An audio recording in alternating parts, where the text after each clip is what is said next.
皆さんこんにちは、木村です。今回はですね、こちらのエルラノっていうメーカーの20リットル入りますカメラリュックですね。こちらを紹介していきたいと思います。カメラリュック、カメラバッグも含めて、最近ね、大容量でFX6 とかケージに組んでレッドとかそのまま入りますよみたいな、バッグめちゃめちゃ大容量のバッグが出てると思いますけども、僕もほぼほぼめちゃめちゃ何でも入るやついいなと思って、大きめのねカメラバッグカメラリュック使ったりもしますけど、好きなだけね機材入れると今度重いんですよね。重くてやっぱり結局リュック欲しい時っていうのは車じゃなくて車降りてから機材詰め込んでいろいろ歩き回ったりしたい時にリュック一番欲しいじゃないですか。なので重いと逆に今度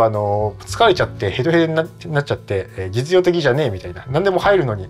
何でも機材持ってた結果ヘドヘドで撮影が大変になっちゃう、逆に大変みたいなくたびれてもういっかみたいになっちゃうみたいなこともしばしばあるかなというふうに経験してきておるんですけども、こちらのエルラノのバッグはですね20リットルっていうところで、20リットルは結構入るんですよ。で結構入る中で16インチの Mac が入るっていうのがいいところっていうね特徴であります。でちょうど今体重計がここにあるんで、一応ねアーサーミニこれセットで積んで入れたいんですけど、これでですねちょうど 12kg ぐらいですね。10kgオーバーしちゃうんで機内持ち込みは追加手数料 LCL ですね。ピーチとか 7kg なんで追加手数料にはなるんで、機内持ち込みの時は制限容量はこれでも超えちゃいます。やっぱりパソコン入れるとパソコンが重いんで、しかも16インチの Mac なんて結構重いんでね、それだけでレンズ1個分みたいになっちゃうんで、10kg っていうのは結構厳しいなっていうふうに思うんですけど、そんなこんなでですね、たくさん入るカメラリュック疲れちゃうというのがあるんですよね。はい。それでですね、それがこのエルラノのカメラリュックは何がいいかっていうと、そこそこ20リットルでそこそこの重さで15キロとか12キロ10キロちょいぐらいフルで入れるとそんぐらいの容量っていうことと、あとここがねこうクッション素材が めっちゃしっかり入っててですね、一応人工工学に基づいてこういうところもねクッションがめちゃめちゃ入ってるんで疲れにくいと、痛くないというのがあります。このクッションが入ってるのがまず一つで、こっち側見るとですね結構モダンな感じっていうんですかね、こうシルバーの曲線で、デザインされたような、どっちかっていうと都会的な感じかなっていうふうに思います。これバックルもねついてるんで、ここ三脚入れられるところと、でここマグネットでペタって、なるんですけど、この上からね上のルームにアクセスできるみたいな、感じなんですけど、これなんと完全防水だということで雨に濡れてそのままに置いても水は侵入しないような生地になっています。じゃあ一旦ですね20リットルっていうこのバッグの中に何が入ってるか今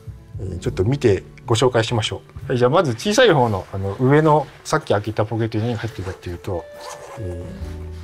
一旦50、100がそのまま入ってます。でだいぶゆるゆるなんですけど、2個ぐらいね単焦点だったら入れられるかなと思います。ここにねレンズ付きで一眼そのままボコンって入れちゃってもいいかもしれないです。入りそうだけど。でやっぱり値段も値段なんで、こう持った時のこの生地の感じっていうんですかね、なかなかあんまり見ない生地だと思うんですよ。こういうの。これがねだいぶしっかりしてる感じ、チャックも全部ねかなりしっかりしてる感じします。はい。でここ開けるとここに16インチの Mac が入ってるんですよ。で16インチの Mac が余裕で入る感じですね。はい、ここに入る。で Mac を入れてパソコンっていつも持ち運ぶ時に、こういうところスリットあるところに入れるんだけどちょっと不安じゃないですか。それがねここにねこういうクッション素材が入ってるんで、こっち側も、こういうクッションが入ってて結構硬いんですよ。ここ結構パソコン入れたい人、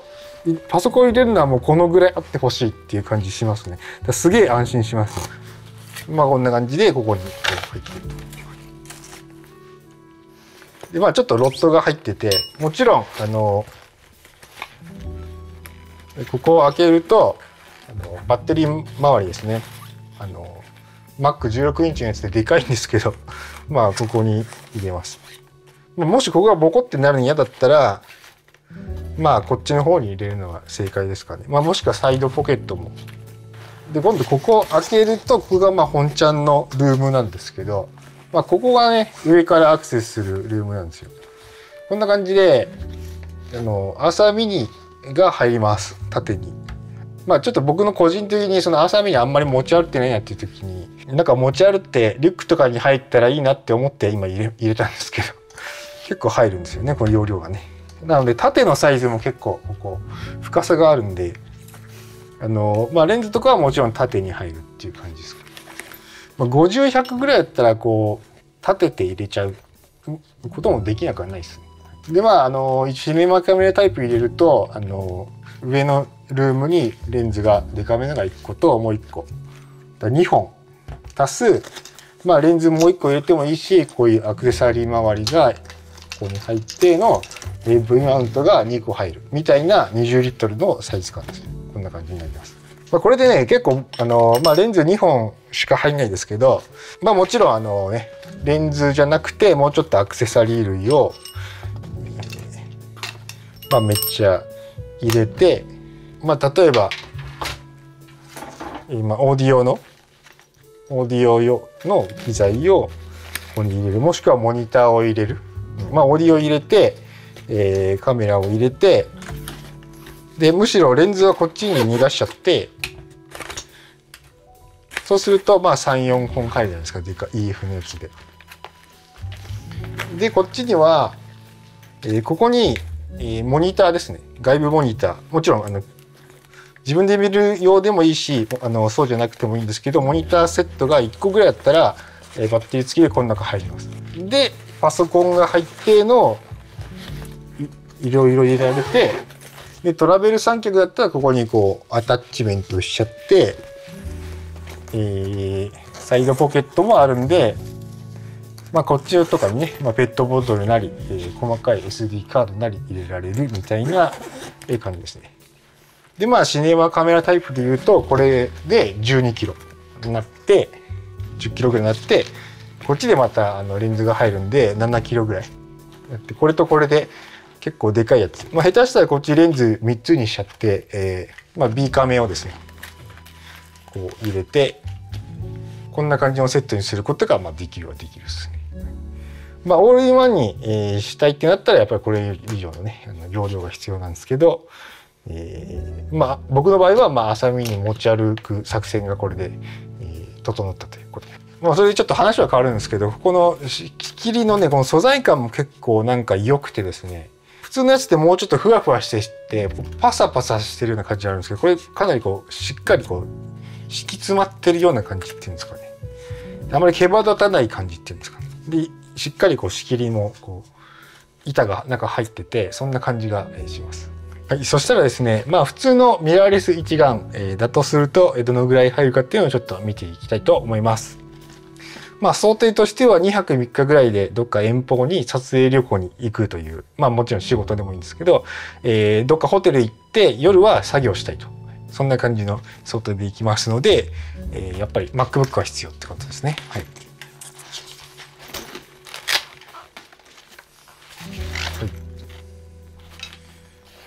で Mac が入りましたケーブルも入りました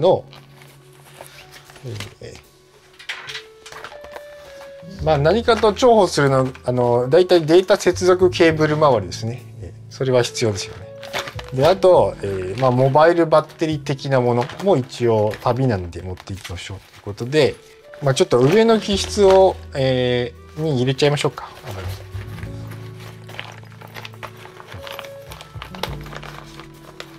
まあ、もちろんここにね旅行なんで T シャツとか着替えとか入れてもいいと思うんですけど、僕はガジェット袋を入れました。じゃあやっぱりお気に入りは FP なんで FP を、まずどこに入れるかっていうと FP ここに入れましょう。まあ、こっちはねサイドポケット開くんで、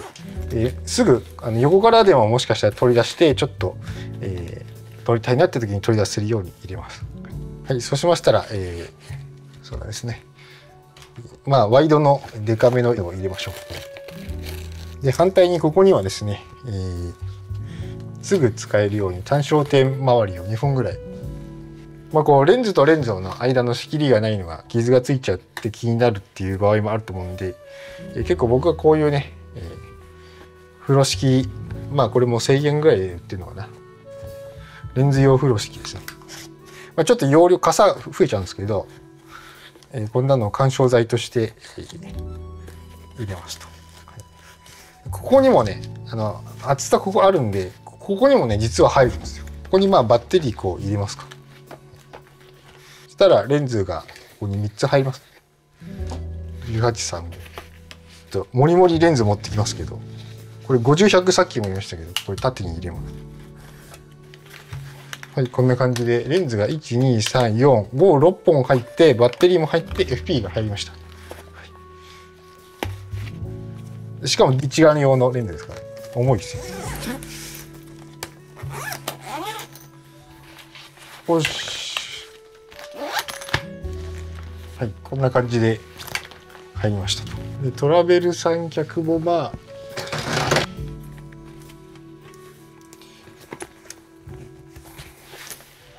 こんな感じで入りました。何キロかというと、これで14キロぐらいですね。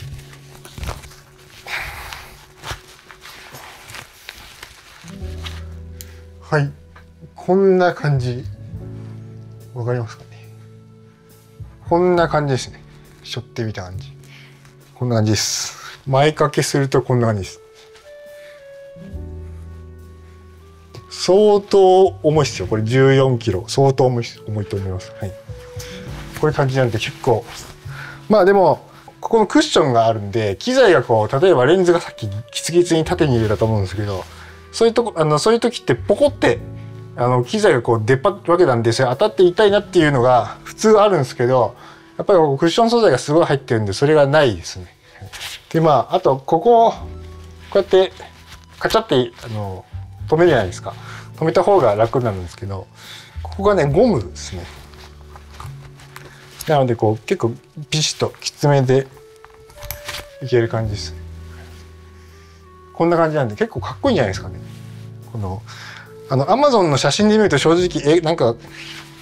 グレーのネズミ色だし、なんかあんまり変な感じなのかなって思いましたけど、こうつけてみると結構曲線のね、タートルネックみたいな、感じでいいんじゃないでしょうか。はい。で、まあ、今15キロっていうと全然へっちゃらだなみたいな、持ち上げるのと下ろすのがね大変なぐらいでへっちゃらだなと思いますけど、こういろんなところをね旅していろんな歩き回ってる時にですね、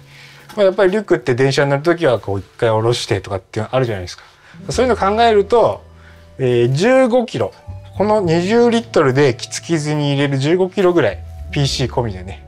それが結構マックス重量なんじゃないかなと、まあ、現実的には思います。はい、もちろん夢はね、これの3倍ぐらいの、容量のですね、ものすごいやつに全部入れるみたいなのも、やってみたいんですけど、なかなか難しいんじゃないかなと思います。はい。なのでまあこれはパソコンが入るし、こうトラベルにも最適なんでね、FP も入るし、EF レンズもたくさん入るし、まあ、ちょっとこれで疲れたら ZR とニッコール Z のあれでレンズとかを限定すれば3カメぐらいまではいけると思います。レンズ全部ズームレンズにしちゃったりすれば3カメぐらいまでは一眼ミラーレスタイプだったら入るんじゃないかなっていうふうに思います。っていう感じの、リュックの紹介でございました。ニコンの ZR で撮影してまして、やっぱりハイライトの方のですね、粘りが非常に良くて、こういうのって結構すぐ飛ぶ、ギリギリ飛ばないみたいなね。灯体はゼブラ今来てますけど、ここのハイライト側のそういう体勢っていうのかな、緩やかに飛んでいくんで、その辺がね使いやすいっていうか、まあ、ダイナミックレンジもそうですけど、まあルックとしてねかっこよくなりやすい部分なんじゃないかなと思いました。こちらのチャンネルではアートライフミュージックのテーマで動画をお送りしています。それではまた。